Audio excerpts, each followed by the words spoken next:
بسم اللہ الرحمن الرحیم الم تر الی الذی حاج ابراہیم فی ربہ ان آتاہ اللہ الملک اذ قال ابراہیم ربی الذی یحیی ویمیت قال انا احیی وامیت قال ابراہیم فإن اللہ یأتی بالشمس من المشرق فأت بها من المغرب فبہت الذی کفر واللہ لا یہدی القوم الظالمین۔ کیا تم نے اس شخص کے حال پر غور نہیں کیا جس نے ابراہیم علیہ السلام سے جھگڑا کیا تھا؟ جھگڑا اس بات پر کہ ابراہیم علیہ السلام کا رب کون ہے، اور اس بنا پر کہ اس شخص کو اللہ نے حکومت دے رکھی تھی۔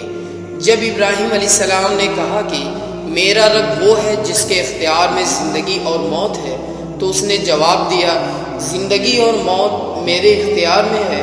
ابراہیم علیہ السلام نے کہا اچھا، اللہ سورج کو مشرق سے نکالتا ہے تو ذرا اسے مغرب سے نکالنا۔